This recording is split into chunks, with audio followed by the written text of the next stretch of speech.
Sex ना करने की वजह से tension, depression, anxiety, blood pressure, चिड़चिड़ापन, कबल इस वक्त बुढ़ापा, 70 किस्म की बीमारियां लाहिक हो जाती हैं। इधर पुरसुकून सेक्स की बात की जा रही है जो सिर्फ निकाह करके हासिल होता है। किसी से नाजायज ताल्लुक या मुश्तजनी से कभी हासिल नहीं होता, उल्टा नुकसान होता है। नाजायज तरीके से सेक्स करने से, किसी के देख लेने से बदनाम होने का खौफ, गुनाह का खौफ, गिल्टी महसूस करना या मुश्तजनी के बाद गुनाह का एहसास होना वगैरह वगैरह, इन तमाम अवामिल से सेहत और जिनसी कमजोरी लाहिक हो जाती है। मर्दों के लिए लाजवाल जिनसी व जिस्मानी ताकत का नुस्खा।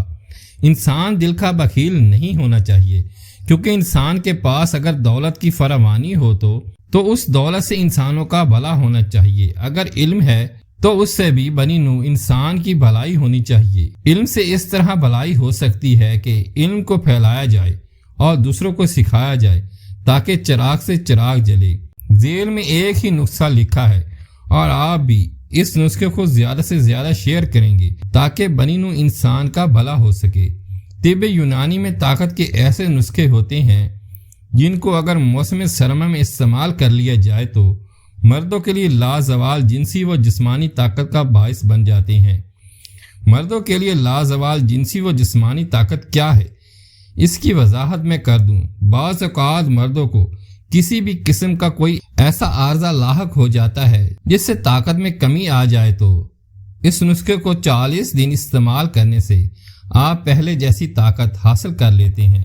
और अगर इस नुस्खे को हर साल सर्दियों में इस्तेमाल करते रहें, अगर आप शादीशुदा हैं तो आप यकीनन पाएंगे लाजवाल जिनसी व जिस्मानी ताकत। नुस्खा कुछ इस तरह है। छुआरे 40 अदद, लौंग 25 ग्राम, मुस्तकी रूमी 25 ग्राम, देसी घी 500 ग्राम, सिंघाड़े का आटा इतना कि सब छुआरों पर लिपट जाए। छुआरों को चीर देकर गुठली निकाल लें। इसको देसी घी में हल्के से फ्राई कर लें और फिर घी निकाल लें। घी से निकालने के बाद छुआरों में लौंग और मुस्तकी रूमी जो पहले से पीस कर रखी हो भर लें। इसके बाद सिंघाड़े के गूंथे हुए आटे को छुआरों पर लपेट दें और दोबारा घी में फ्राई करें। अच्छी तरह फ्राई करने के बाद छुआरे निकाल कर किसी मर्तबान में संभाल लें। रोजाना रात को एक छुआरा खाने से मर्दों के लिए लाजवाल जिनसी व जिस्मानी ताकत में इजाफा हो जाता है। आखिर में इतना जरूर कहूँगा कि किसी को अच्छी और मीठी बात बताना भी सदका है। कंजूसी मत कीजिए और इसे फौरन से पहले शेयर कीजिए। अस्सलाम वालेकुम।